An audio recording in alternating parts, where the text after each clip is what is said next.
Hello listeners, I just have a quick announcement to make before we get started today. Play That Rock and Roll is now a part of the Pantheon Podcast Network.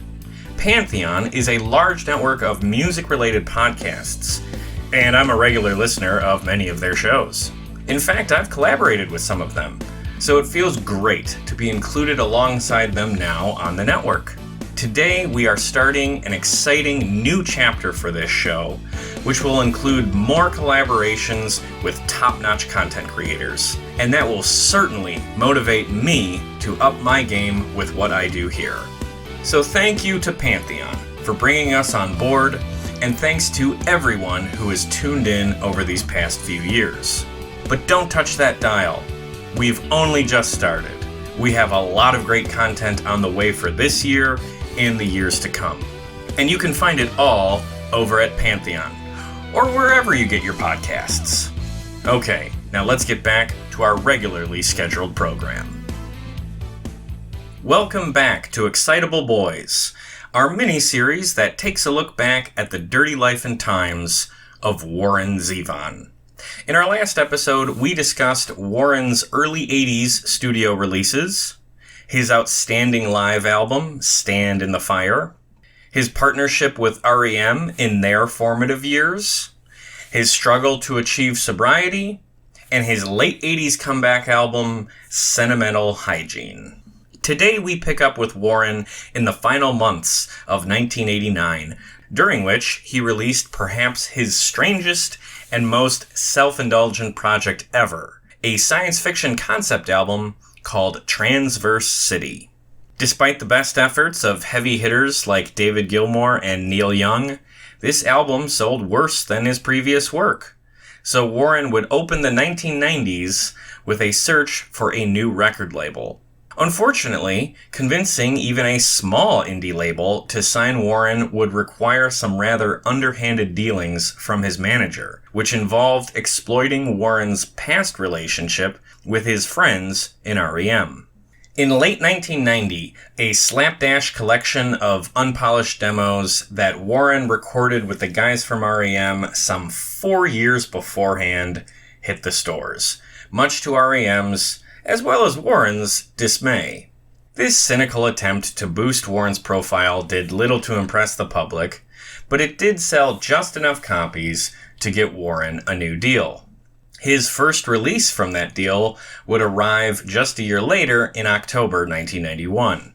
Although a decent record, Mr. Bad Example sold worse than its predecessors, which resulted in Warren's new label adjusting their strategy for him. His next project would be a collection of live performances from Warren's 1992 tour. This would be an acoustic collection as well, since Warren's budget did not include enough for, well, a band. The commercial low point for Warren's entire career, let alone the decade we're discussing today, was 1995's Mutineer, which was recorded entirely in Warren's home studio. Mutineer is one of Warren's most heartfelt releases, but unfortunately, that did not result in increased sales. And once again, Warren would find himself without a label or even proper management. Warren spent the latter half of the 90s touring small venues and playing corporate gigs, but he was able to keep his profile up by showing off his comedy chops as part of cameos on some TV sitcoms. He was also able to rely on his old friend and advocate, David Letterman, for regular late-night appearances. You are, to me, Mr. Rock and Roll.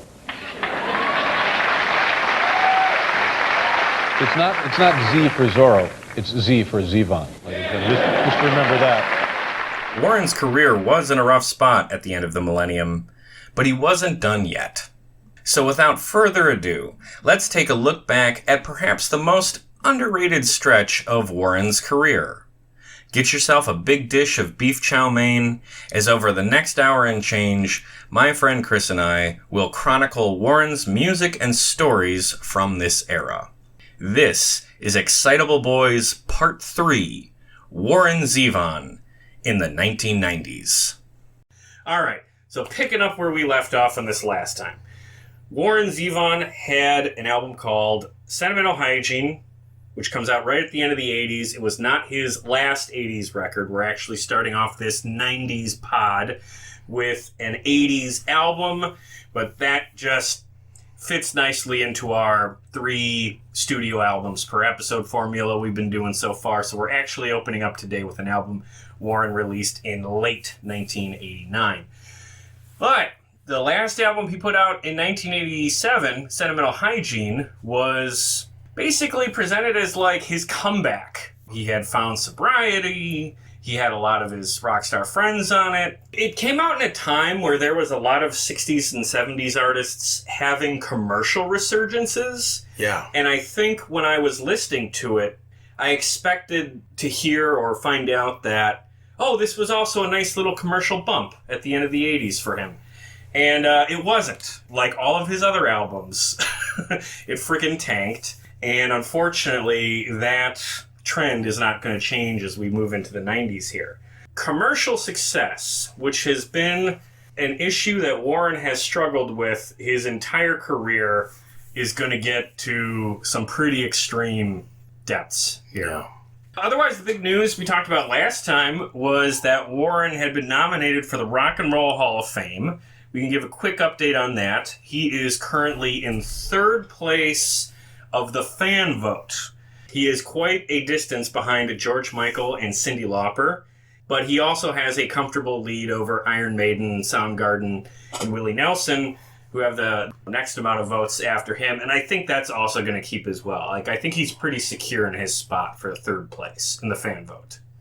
So let's get started with his first album that we're going to talk about today, Transverse City, which was released in October 1989. This is an album that was inspired by, of all things, cyberpunk. Specifically, the William Gibson cyberpunk novel, Neuromancer. Okay? This is so out of left field and such a bizarre thing to make an album on, but not an isolated incident, because if you didn't know, Billy Idol released an album that was inspired by the exact same thing. It was called Cyberpunk. That came out a couple of years later in 1993. Both of these albums are 2 of the dorkiest things I've ever listened to. And both pretty good, actually. I think definitely Transverse City comes off better than Cyberpunk. I prefer Transverse City over Cyberpunk. Cyberpunk had that, like, 10-minute version of Heroin. Bizarre. Yeah. That was, why was that even on that? I agree. Let's talk about some of the people who played on Transverse City before we get to a couple of the songs here. As is standard for Warren, this is a star-studded ordeal. Among the personnel on this record are Mike Campbell, Ben Montench, and Howie Epstein, all from the Heartbreakers, Tom Petty's band. You have Jack Cassidy and Jorma Kaukonen from the Jefferson Airplane, or Hot Tuna, whatever your preference is. You got Jerry Garcia. You got David Gilmour. This is insane. Yeah. These are absolute icons of classic rock. I have to wonder if, like, any of these guys had read Neuromancer, or if any part of them was just like, oh boy, this is kind of embarrassing. Well, Neuromancer, was a very popular book at the time. Yeah. So I imagine that there may have been some of them that read the book. Sure. Maybe a David Gilmour or a Jerry Garcia. Yeah, and Gilmour seems to be pretty present on this record because he's also in the music video for Run Straight Down. That was the lead-off single for the album, was a blip on the mainstream rock charts, and that's the only chart action this album saw. This had very limited commercial success. We are now entering the most commercially barren stretch of Zevon's career. Personally, I think the title track and Run Straight Down are really cool. I like how this album opens. And I also really like Splendid Isolation. I think Splendid Isolation is the song that most Zevon fans identify as their favorites from this record. I definitely think it's most well-loved. Yeah. And during the COVID lockdowns, the celebrity chef Elton Brown on his YouTube channel, him and his wife actually did a cover of Splendid Isolation, so I would recommend looking that up. It's actually quite interesting. It just was cool to see, especially during what we were all kind of going through at that time. And then we're talking like a month in. Well, certainly better for a celebrity to sing than Imagine. Yeah. They didn't do like a round robin with a bunch of other celebrities either. No, this is very organic. It was not Well, that's fun. One song that I think aged pretty well is Networking. Not in the sense of the production on the track. That's definitely dated, but the content of the lyrics are painfully way ahead of its time. I agree with you 100%. But I will say, in light of what happened in Palatine, with the train overturning, and then subsequently with them trying to clean it up and the truck also crashing and dumping out contaminated earth, I would say Run Straight Down actually has almost more of a... I truly love Run Straight Down, both in terms of the lyrics and also the song itself. I feel is just absolutely on point. Gilmour's really good with the guitar. Oh, yeah. Too. I mean, that's just... Anytime you got Gilmour playing guitar, you have to pay attention. Album closes with a track called Nobody's in Love This Year.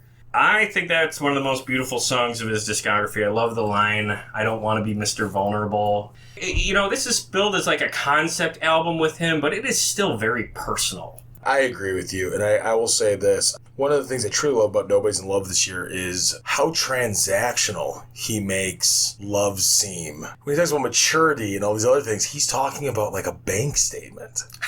But I also think it has to do with the concept of the album, which is we've reached a point where that is what love looks like in this time period. Yes. This is in this cyberpunk future, love itself is commodified. Exactly. Yeah, it's a real... I love that song. I'm with you on that. What are your feelings on Long Arm of the Law? Oh, great tune. And what he would do in concert for the tour supporting this album is he would play the title track, Run Straight Down, and Long Arm of the Law as a medley. And he'd play them all in one piece. And that's how they're presented on the album. So I think that would be awesome to see. And this must have been painful for Zevon to deal with. His label, Virgin, dropped him before he even went out to promote the album. So he had to go out and promote the album and tour behind it and still play nice with Virgin because they were still paying for this stuff, but he knew that they had dropped it. And also newly found sobriety, so I'm sure that was working really well for... Jesus. Poor guy. Any closing thoughts on Transverse City? Just overall, I think a really solid album. All right. We're going to take a quick break, so sit tight, and we'll be back in just a bit. All right, so now we're going to actually enter the 1990s proper with the next album that had Warren's name on it, at least somewhere in the credits, Hindu Love Gods, which was released in October 1990. If that phrase sounds familiar, that's because that was the name of the band that Warren was in with most of the guys from R.E.M. in the mid-'80s. R.E.M. was basically Warren's house band for the Sentimental Hygiene album, and they toured together a little bit in the 80s, particularly when Michael Stipe stepped away from R.E.M. for a bit there. It was kind of this cool point in music history where this young, up-and-coming band was backing up an established artist they had a lot of respect for, and I think it was a good pairing for that time of the mid-'80s, but it was also like at the exact point of where these two artists were crossing each other in like any realm of what you would call mainstream success. So when they recorded Sentimental Hygiene, like most recording sessions, these guys recorded a bunch of other different tracks. At the time, mostly just for fun, the vast majority of which was never meant for any sort of commercial release. So you just had a couple of these demos that were left over from the Sentimental Hygiene sessions of Warren and the guys from R.E.M. backing them up, and their covers largely of old blues songs. In the aftermath of Warren getting dropped from Virgin, his manager, Andy Slater, was trying to convince Irving Azoff to sign Warren to Azoff's new label. It was an indie label called Giant. And basically, Andy was kind of dangling these tracks with the R.E.M. guys to say, hey, we can put this out right now, just sign Warren. Irving took the bait, and they put this album out, much to the dismay of not just Warren himself, but all of the guys in R.E.M., who were in a much better place in their career in 1990, and felt absolutely exploited by the move. They felt that an artist who they loved and had a lot of respect for, and they didn't really blame him for it, but they felt his management was exploiting their newfound success. You know, if I'm in R.E.M. at that time, I'd be probably awfully pissed about that too. No, I would be as well. What I find so interesting is that critically it actually was received relatively well. I feel a shortcut to good reviews is covering old blues songs. And, well, not all just old blues songs. I mean, he also had Raspberry Beret, which is probably the best track on the album. Absolutely the best track on the album. That was done by a suggestion from Andy Slater, who I just mentioned. And I think that recording was probably what sold the project as a whole, because that was eventually released as a single. It blipped onto the mainstream rock charts, which was kind of just enough for Warren's new label to actually sign him and agree to a 3-album deal. And I will say, I don't dislike that cover, actually. I don't really like Hindu Love Gods as an album, but I do like the version of Raspberry Beret. I think there's nothing that is really there that I truly dislike. I think the issue is that there's not a single cover on that album that I prefer to the original. Sure. This might be the only album of Warren's that overall I would give a thumbs down to. Just because, again, nothing egregious, nothing grated on my ears.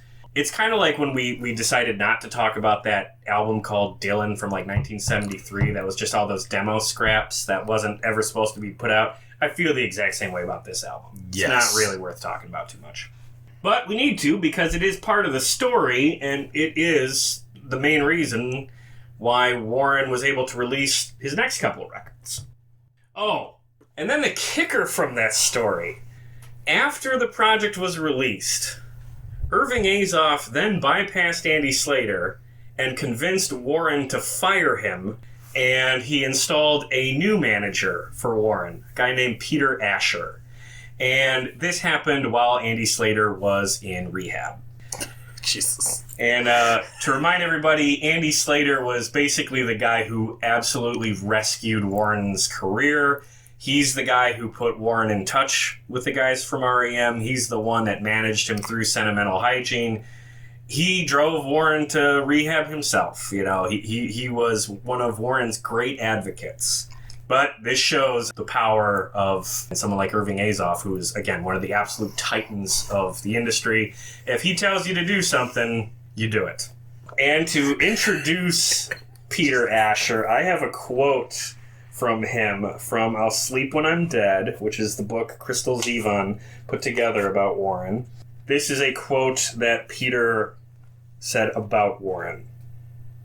I enjoyed Warren's conversations. But then he would always say something disconcerting, and it would be one of those moments where you weren't sure if he was kidding or not.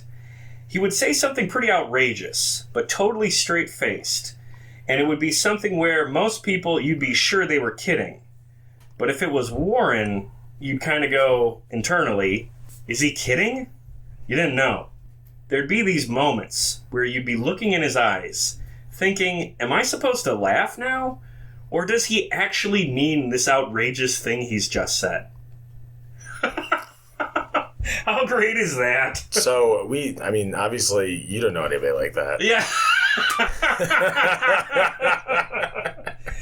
I see why you've taken to this project as well as you have. Yeah, I've taken this even probably far harder than I should have. All right. Well, the first album that Zevon released under his new management was a record called Mr. Bad Example, which came out in October 1991. This was presented as a back-to-basics record. The idea here was we were supposed to bring him back down to earth, away from this sci-fi shit, and they wanted him to release like a folk singer-songwriter record that would harken back to his days with his 76 debut and his 1978 Excitable Boy album. That was what they were trying to recapture. And I think, to his credit, he gave like a 1990s version of that sort of music that he had released in the 70s. I will say it's not nearly as chaotic as some of the stuff we talked about from back then. But I will say the title track is absolutely hilarious. I think that's among some of the funniest stuff he's ever written. I am particularly taken by Searching for a Heart, which is what the album closes out on. I think that's one of his most beautiful songs. I will say, and you'll cringe at this, but the lyrics on that one remind me just a little bit of another song about searching for a heart. And I'm talking, of course, about Don Johnson's Heartbeat. Do you know that song? Yeah, I hate you for saying that. You're taking I'm looking for a heartbeat. Yeah. Versus a song that says something as beautiful as you can't start it like a car, you can't stop it with a gun. Yeah. About love. Well, that's beautiful, Joseph. You know what Don Johnson says. I don't care what I don't care what Don Johnson says. How does it go? It's like, I don't care what you say. You can give it away. Your money don't mean much to me. Come on. Does that not blow your mind? That does not blow my mind. What blows my mind? Darkness in the morning, shadows on the land, certain individuals aren't sticking with the plan. Which is one of the most roundabout ways of saying, like, you're walking out on our relationship, you're doing things that are not, to me, I agree with you. It's an absolutely beautiful song. I am, of course, having a lot of fun here with the Don Johnson stuff. That's all in jest. No, you love him. I do unironically love that song Heartbeat by Don Johnson, but comparing it lyrically to Searching for a Heart is egregious. And I hope all of you listening have not unsubscribed from this podcast. Please keep in mind I make jokes like this from time to time. You just feel the need to insert Don Johnson into virtually everything. If I can bring him up, I'm going to. I know. No, I know. You guys can't see him, but he's wearing an all-white suit with a pastel T-shirt and loafers. No socks. It's no. You don't put socks on with loafers. Mm-hmm. As far as the rest of the album goes, I sort of feel like what you were saying about Hindu love gods. I did not dislike anything I heard here, but I will say I listened to this album like 3 times in 2 days, and I did not connect with a lot of it, and I have a problem kind of like identifying which song is which. And then when I do hear it, it's just kind of like, oh, it's all right. I don't know if it's because it lacks that sort of chaotic energy that we've found on those albums he did in the 70s and early 80s, but this one felt a little weak. I totally agree with you. Yeah. I don't love the album. And the song Susie Lightning is absolute hot trash. And I will fight anyone who says different. It is... Well, then you'll fight Warren, because Warren's been quoted saying that's one of the best songs he ever wrote. Well, he's very dead, so I won't be fighting him. But I would fight him if he were alive. Okay. Yeah, no. It's just such a absolute disaster of a song. I think across the board, lyrically, musically, it's just maudlin and gross. Like, it's just weird. I will say I did like the song Renegade. And a little problematic, I suppose. It's definitely got like a South Will Rise Again vibe to it, but I think it's almost the counterpoint to Play It All Night Long. Where do you think that came from? Is this because he likes writing songs about, like, military action? I think what he was doing was, and when you get lyrics like, we ain't seen no reconstruction here. Yeah. I think what he's acknowledging is the fact that there is a very real problem in like the rural American South with finance. It's interesting that he chose to do it that way. And also I think there is a certain admiration on Zevon's part as somebody who lived the kind of life that Zevon did as a very individualist. Yeah. I think there's a certain admiration for that concept of that rebel thing.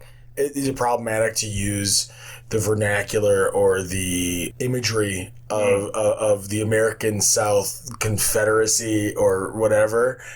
Yeah, absolutely, that's problematic. Okay. And we've talked about this in other podcasts. That's totally problematic.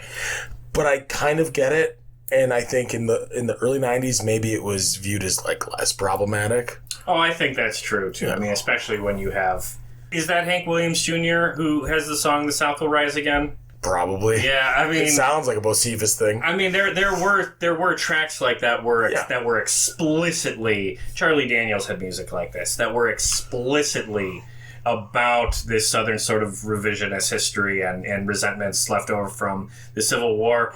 I also don't get the sense that Warren's coming from that perspective because he doesn't have that background. No, he's from Chicago. He's a Chicago guy. You know, he's a Chi-Town boy. I mean, you don't get the sense that it's explicitly that way. Sure. But I think he's using some of that imagery and some of the ideas of being against the mainstream. Sure. And I get it. But I think it's a level of like cosplaying. Is this another character? Is this like him doing the Envoy with James Bond? Yes. Okay. I think it could be that, absolutely. Sure. Yep. Well, one thing that it explicitly was a flop. Because this album didn't even meet the low expectations that Azov's new label had for Zevon. This was a total dud of a record. And that sort of changed their strategy of what they were going to do for his next release, which became Learning to Flinch in April 1993. His label decided instead of paying for studio time, they would send him out on the road because the only way he could make any money was to tour pretty much nonstop. And they decided, well, let's do a live album because there was some new technology that he was able to use. And basically in like 91, 92, when he was touring, they recorded every single show. They recorded like 100 shows and they picked the best tracks of those recordings and put together a live album called Learning to Flinch. So every track on Learning to Flinch is a live recording from a different concert. And these are also all acoustic songs because the tour they sent him out on was minimal. It wasn't a total one-man band, but it was a very small show because he literally could not afford a band. So he had to do these acoustic shows. Right. Let's talk about the music that is on Learning to Flinch. It's mostly a greatest hits record, of course, but there are some new tracks here. To me, at least, it was a surprisingly decent album given it's not particularly well regarded. Yeah. I think your opinion on it might be influenced on whether you had seen him on this tour versus whether you had seen him in the past when he was like drinking. Because in the last episode, we talked about Stand in the Fire, which is one of the most crazy, that is a rager album where he's all over the stage. He's singing at the top of his lungs. He's out of control. And that is wild rock and roll. And that's awesome. And now here you have him not all that much later in a very low-key, I'll say trendy type of record that I think maybe a lot of his older fans were like, what the hell is this? Well, he's even got, like, I think the goatee and, like, the ponytail. Exactly. I mean, it's a very early mid-90s sort of look. Do we talk about the indifference of heaven now, or do we talk about it on Mutineer? We'll talk about that in just a bit. Before we wrap up on Learning to Flinch, I will also say one of my favorite songs of his, Jungle Work. That does not change. I love his version of Jungle Work on this record, too. He nailed it acoustically. Yeah. And it's such a weird song when you think about it to do in a live setting acoustically. Yeah. And he nails it. Credit to him for that. Yes, it's a great version of it. And it makes me think that if you had seen him for the first time on this tour and didn't have any hang-ups about seeing him in his like drinking years, I bet he was still a pretty good show to see. Right. No, totally. I think also, you're right. Nice little treat. The version of Werewolves of London on this record, recorded in London. Oh, that's nice. Come on. So, now let's get to the record that you have been chomping at the bit to talk about since before the last episode we recorded. This is Mutineer. It was released in May 1995. This album was recorded in his home studio, which is another downsize. So again, his label, very frustrated with the fact that no one is buying his records. He's frustrated. They're trying to find different ways to get his product together, and a very affordable way for him to do it was to record it in a makeshift studio that he had set up at his place. He was inspired by Neil Young's extremely elaborate home studio that he had visited.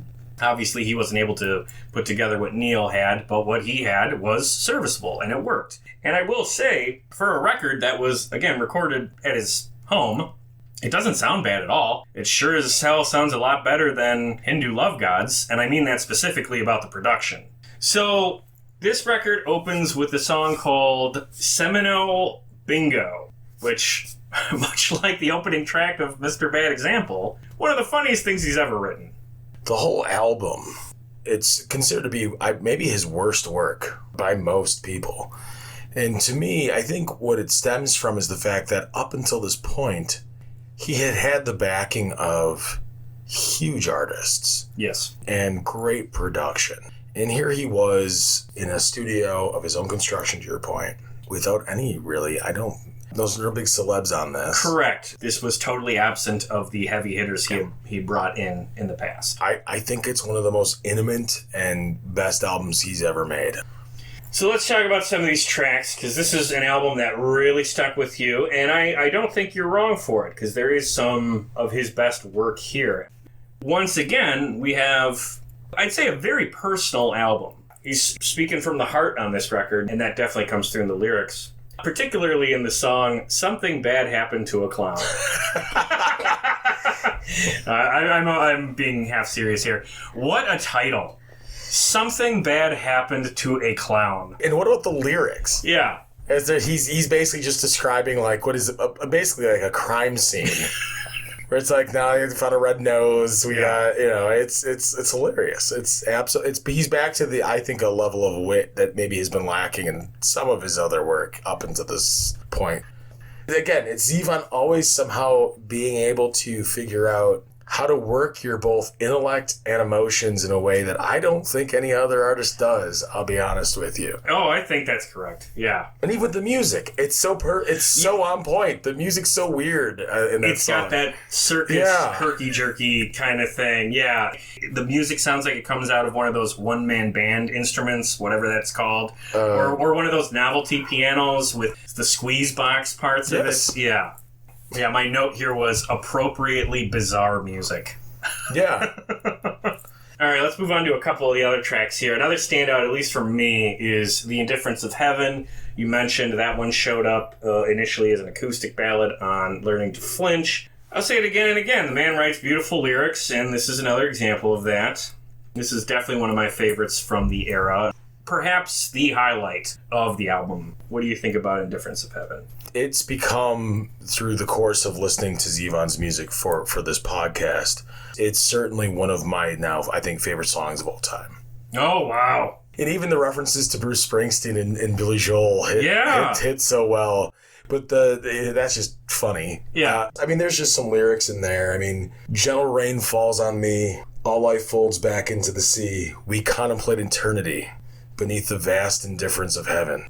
That's fucking beautiful. Yes. What are you going to do with that? That's a gorgeous line. Come on now. It's so weird that of all the albums that he ever released, this one sold the least and is largely not remembered particularly fondly when he's living up to any expectations that you might have, at least in regards to the standard for the lyrics. Another track on here with equally good production, equally good lyrics, the title track. Oh, yeah. Dylan's favorite track on the album. That's right. After Zevon passed away, Bob Dylan honored him by playing, of all the songs in Warren's discography, Mutineer. Yeah. What's interesting for me is I think Dylan is his approach to lyrics is different than Zevon's. Mm-hmm. And so for whatever reason, Mutineer really stuck with him. I love that song. It's kind of almost as like a Buffett song. Oh, yeah. In some ways. Yo ho ho to bottle of rum. It's got a very Buffett vibe to it. Who Dylan also loves. And he loves Buffett. And I will say, Mutineer, great name for an album. Oh, yeah. Warren's album title game is elite tier. Stand in the Fire will always be. Absolutely. Yeah. Mr. Bad Example. That's fun. That is fun. All right. So let's talk about a couple of the other tracks here, because I will say I'm not as high on the album as you are. There's a couple here that I'm not particularly crazy about. what was it, Similar to Rain? I think it's a little bit maudlin. Yeah, I think that one sucks. And then there's another one called Poisonous Lookalike. Now, let me tell you my experience with Poisonous Lookalike. I was listening to this in my car, and I initially misheard the lyrics. And for a moment there, I thought he meant the lyrics as in he was referring to himself as a poisonous lookalike. And for a brief moment, I thought this song was about him looking at himself in the mirror and saying, you know, what have you done to her? Speaking of the woman he loves, you know, like sort of saying like this relationship turns him into someone he doesn't recognize and dealing with that. I was wrong. He's not singing about that. He's basically singing about that as in the woman in the relationship is the poisonous lookalike. He's yelling at her. He's saying to the woman, what have you done with her? And I guess this is unfair because I was running off an assumption I had made up in 2 seconds by listening to the song. But to me, that was disappointing because I've heard this song before. Not this one, obviously, but I have heard songs where the narrator is bitching about how the woman he is in love with he doesn't recognize or has double-crossed him or has treated him badly. This is such a just crybaby of a song that I've heard from so many other artists in more effective ways, and I felt this was honestly a little below him. I thought the lyrics were like below what you would have for an expectation for him. I totally agree with you. I think it's the weakest song on the album. But the only thing I will give Zevon. Yeah. There is a few lines of self-reflection within the song, which is, you treat me like a criminal. You keep telling me I'll have to change. Baby, that would take a miracle. Which to me is at least him being able to look in the mirror and be like, you both know that's not going to happen. And I do appreciate that. I can absolutely get on board with that. Yeah, I'll give him that. But I agree with you on literally everything else you said. I totally agree. It's played out. We've heard it. The song is weak. And it's usually, I would say, a lame trope when other artists do it too. I mean, like, this is such a common trope for artists to grind their relationship axes with. Against, honestly, whoever he's singing about doesn't get a response. We don't get to hear her side of the story.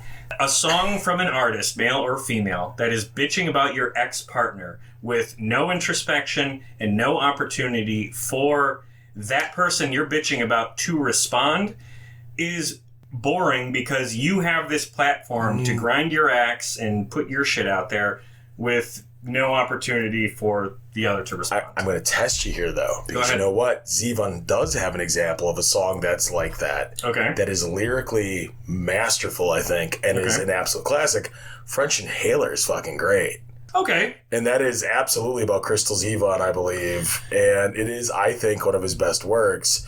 And even his son and Crystal Zevon, I believe, have said, they're like, yeah, this is a great fucking song. Well, then I guess the You just got to be good with it. You have to be a true fucking artist. This song did not reach the levels of artistry that we have come to expect, at least lyrically, from Warren up to this point. Would you? I would 100% agree with that. If you're going to go that route, then there's an expectation that you absolutely fucking nail it and impress us. And this one doesn't do it. 100%. I really want to feel your hurt. Yeah. I really want to feel the pain and what this person's done to you. I don't need some maudlin shit about, like, you're like an imposter. Or whatever. Right. Yeah. No, I totally get it. Hey, that's good. We drilled down on something. We interrogated that. Okay, see, this is the good stuff that you get when you come and check out this podcast, people. Where else are you going to get this? Anyway. All right. Let's go ahead and talk about it. Monkey wash, donkey rinse. Who's gonna say it? What are we gonna? You start. Okay, I'll start. It's your podcast. You can be embarrassed. In the book, I'll Sleep When I'm Dead, one of Warren's ex-girlfriends says that the lyrics on this song are vaguely about Warren's OCD around doing laundry at their local laundromat. I'll be honest, that didn't make a whole lot of sense. There was another explanation in the other book, Nothing's Bad Luck, but that was even more nonsensical. What was that explanation? It was something about the R.E.M. guys. Something about their backstage pass badges. Okay. Vague and not clear, and something about Warren getting hooked on a phrase.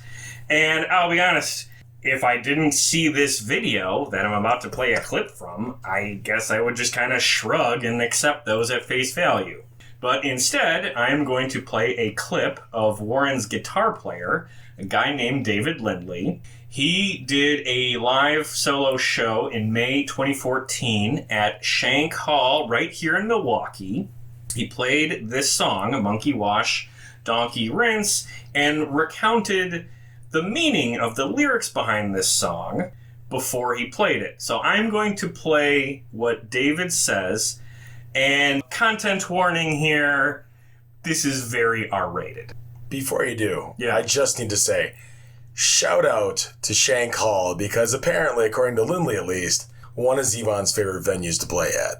Oh. He says that in either that clip or when he does Indifference of Heaven. He talks about that. Zevon apparently loved Milwaukee and loved Shank Hall. So, good for Shank Hall. Absolutely. Totally second that. So, yeah, here's David Lindley explaining the R-rated, extremely gross reasoning behind the lyrics on the song Monkey Wash, Donkey Rinse. This song is about a thing that goes on in the square in Marrakesh that Warren went to see. Some friends of his took him to see this event. The song is called Monkey Wash, Donkey Rinse. And the event was a donkey and a monkey in the square in Marrakesh. And they led this donkey out, and the monkey was riding its back. And the donkey and the monkey are very, very, very close friends. Such pals they are. What the monkey does, the monkey climbs underneath the donkey and starts massaging the donkey. Vigorously massaging the donkey. And the donkey loves it. He just loves it. He loves this. He loves the monkey for doing it. The monkey loves the donkey. And here it is. And Warren's seeing this. He's watching this. And of course, the donkey comes to the inevitable conclusion and covers the monkey with donkey essence. And Warren said, he described it to me. He said, "That's when I knew mankind was doomed." When I saw that. Well, that was fucking disgusting. Well, I mean, what I love is the line about, it was like, what was it? Is at that point that I realized mankind was doomed. Which is such a fucking Zevon thing to say. Yeah. But also, like, so apt. Right. If he actually witnessed that, I can see where you'd walk away and just be like, well, yeah, I guess that's why civilization's gonna fail. You know, if there had been anything in these books that gave some sort of clear idea of what these lyrics were actually in reference to, I would have sort of written this off as, like, David Lindley being, like, sort of a goof. But no, there's nothing out there that I think counters this. Well, I had my own interpretation of this song. Okay, go ahead. Prior to finding out the Lindley explanation of it. And I trust Lindley's interpretation of it. And I actually don't think it's entirely different than my own. His is just, it's a more literal thing, and I think Zevon took it a little more metaphorically. Monkeys and donkeys, historically, most cultures are not considered to be what's called, like, clean animals. Sure. You don't usually eat monkeys or donkeys. Sure. They fit into that realm of an unclean animal. Yeah. So for me, the concept was you're trying to literally get clean or be rinsed by what are religiously unclean animals or spiritually unclean animals. Oh. And it fits the rest of the lyrics as well, because we're going to a party at the center of the earth, monkey wash, donkey rinse, honey, don't you want to go? That was always my interpretation of the song prior to understanding that it's about a monkey jacking off a donkey. Look at us. Both of us having moments where we interpret a song, at least for a moment, then find out, nope, totally wrong. I definitely feel like mine had a more valid potential, at least. You didn't explanation. I really went in there and then found out no, it's literally donkey show. It's a monkey getting donkey cum all over it. Great. So, yeah. Charming. Hey, remember what I said earlier about what other podcast are you going to get this material? Come on, baby. This is some stellar content, brother. Yeah. All right, let's wrap this up. Any final thoughts on Mutineer? It might be my favorite of his albums. And I know that that's a weird flex. I know you don't necessarily feel that way. It's just, for me, it's a guy of a certain age looking at his life and making a very personal album. And I think maybe I like it more because it is kind of the dark horse contender in his catalog where it's so underappreciated. And I just think all it would need on it, honestly, is Seminole Bingo, Monkey Wash, Donkey Rinse, and which I love that song. I don't care. It's a great song, even if it is really about what it's about. And The Indifference of Heaven. I think you just need those 3 songs on that. Title track? Oh, and Mutineer. Yeah. Mutineer's great. But honestly, just those 3 songs would be enough for me to say it's an absolute classic. But then you get Something That Happened to a Clown. And you get, you know what I'm saying? Like you get these other little gems as well that to me, make the album. The highlights are enough to put it in the upper echelon of Zevon's. It's enough to make up for... Similar to Rain. Similar to Rain, or... Yeah. Okay. All right. So, as an addendum to that story, there was more commercial fallout because, as I mentioned earlier, this album sold worse than literally everything else he's ever released. His manager, Peter Asher, who, again, was appointed to the job by Irving Azoff, quit to take a job running Sony. So that's an understandable. He didn't quit out of anger with it, Warren or anything. He had a good opportunity. But this, again, meant that Warren was going to be without management. And you can bet his label dropped him. But that was not only because of low sales. This indie label giant had not been a success as a whole, and I believe they were going out of business around this time. So Warren was just in the wrong place at the wrong time. So to wrap up the Mutineer conversation, I have a quote from Warren himself about Mutineer, and this is what he said. He said, "I intended Mutineer as a gesture of appreciation and affection to my fans, none of whom bought the record." Well, if I had been alive, I would have bought the record. Yeah. Well, I shouldn't say that. If I had been... if I had currency at the time, I was, 10. Sure. Or whatever, yeah. All right. So, unfortunately, this would be his last release of the 1990s, now without a label and without proper management. He was in financial dire straits, and he would pay his bills through the end of the decade, mostly by touring nonstop in very small venues that he was extremely unhappy about, and playing... every artist's favorite thing, corporate gigs. Corporate gigs, that's good. It's funny. I've actually been to... Do you have a corporate gig story?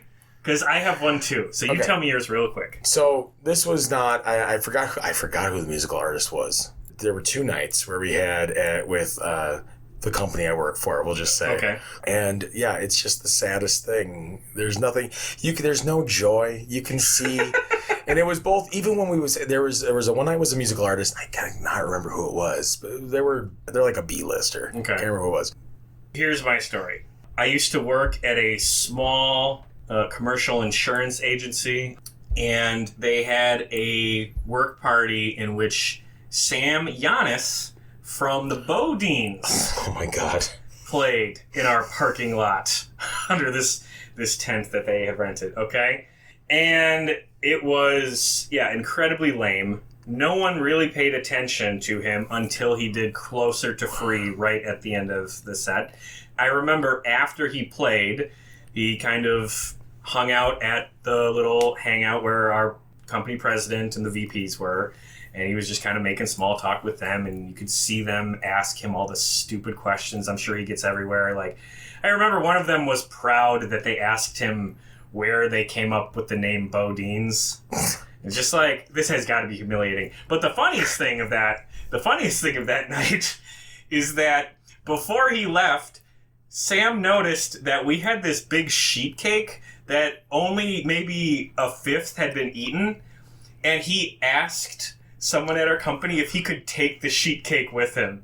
And they just said yes. So my last visual was watching Sam Giannis go carry this fucking sheet cake out to the trunk of his car, put it in his car, and then drive away. It was the fucking funniest thing. And then as a kicker, oh boy, don't I appreciate this part of the story, is that several years later, Sam Giannis was accused of some of the most heinous sex offenses I've ever heard in my life, which means that none of those jerks at that old place I used to work at can ever brag about this story because they had a fucking statutory rapist hanging out and playing their show. So that cracks me up. Thank you, Sam, for being such a piece of shit. So a couple things.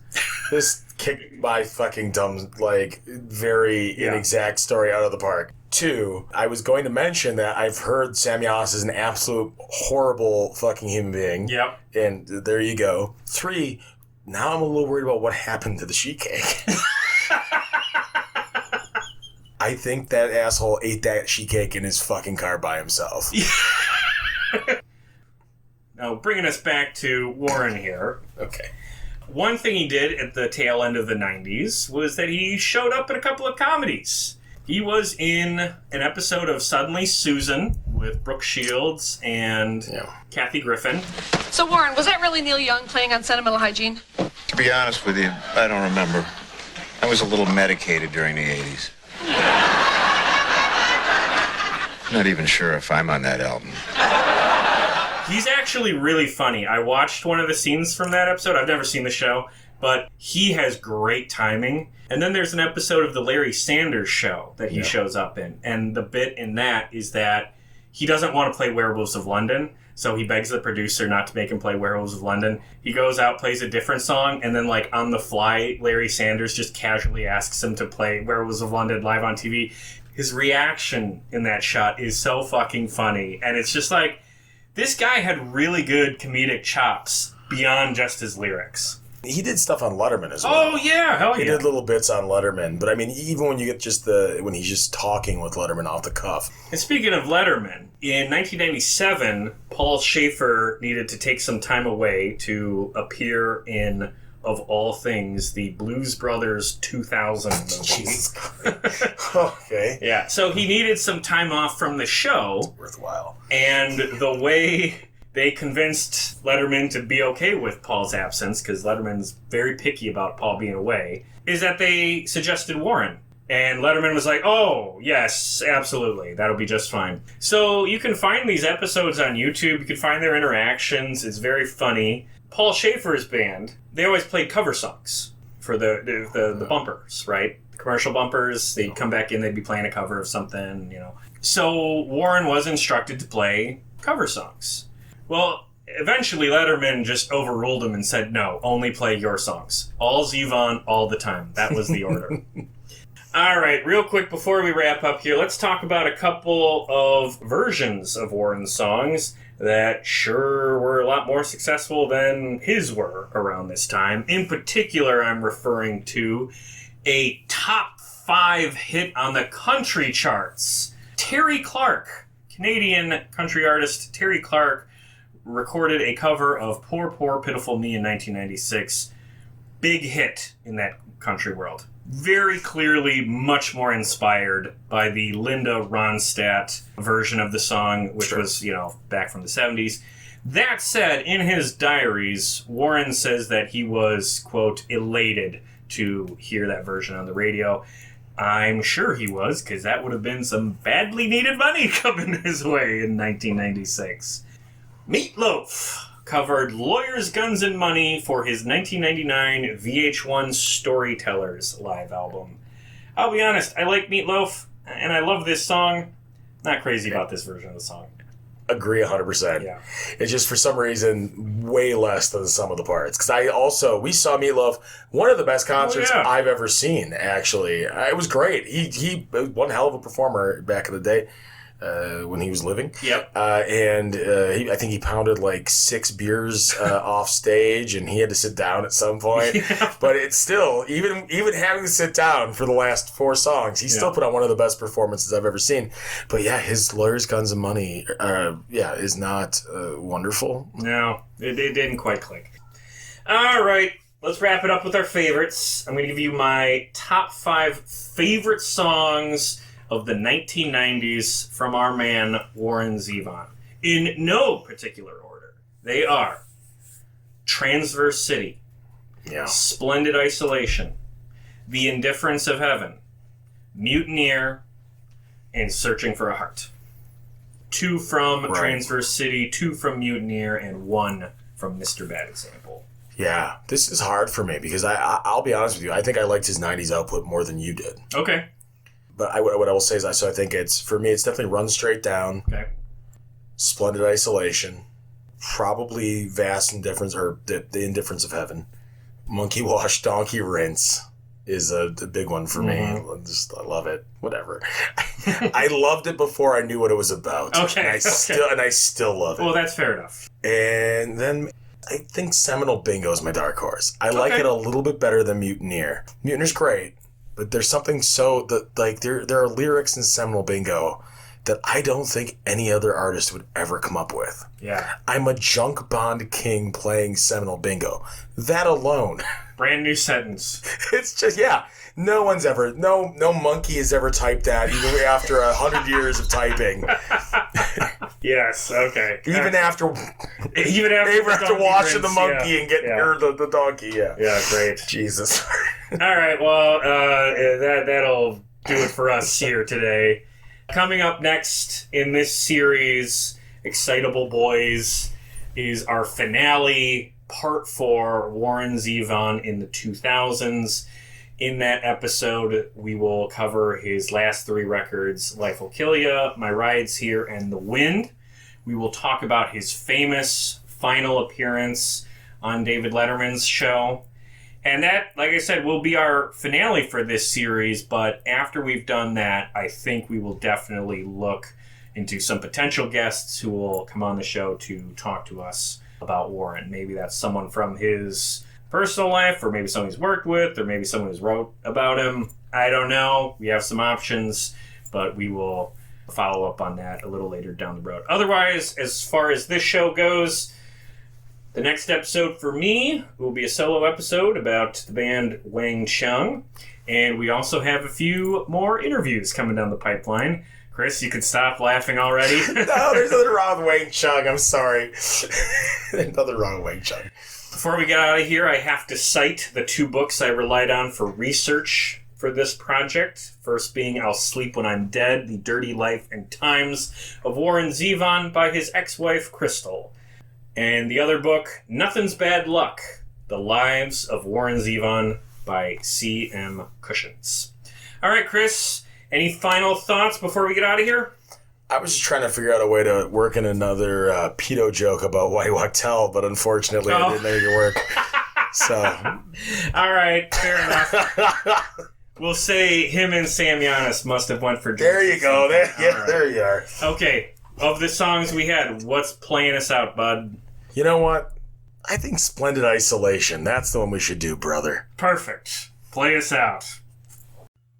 Hey, thanks for listening. If you enjoyed this episode, please remember the big 4 things you can do to support this show that don't cost a dime. Number 1, listen to the show. If you're hearing this, that means you did that one already. Thank you. Your time is valuable, and there is an infinite amount of content out there. So you choosing to spend some time listening to this show means a great deal to me. Number 2, if you like what we did here, please recommend the show to family, friends, or anyone you know looking for a podcast, particularly about music. Share our links in subreddits, Facebook groups, and recommendation threads. Whatever you can do is highly appreciated on my end. Number 3, find us on social media. Follow us on Twitter at PlayThatPodcast. Like us on Facebook at facebook.com/PlayThatPodcast. And subscribe to our YouTube channel at youtube.com/c/playthatrocknroll. roll.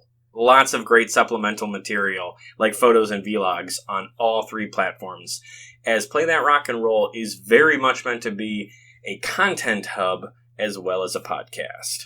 And finally, the big ask. Number 4, please give us a 5-star rating and a positive review on Apple Podcasts, or wherever you get your podcasts. I know this part is a hassle, but it really does help the show a great deal, because it gives me something I can point to when pitching the show to potential guests. The more social media followers and positive ratings the show has, the better chances I have for booking high-profile guests for interviews. So if you take a moment to give us even just a 5-star rating, you are actively giving us a tool to do bigger and better things here on this show. But whatever the case, I appreciate any and all efforts you take to support us here at Play That Rock and Roll. Be sure to join us next time for more great stories and music from the world of classic rock.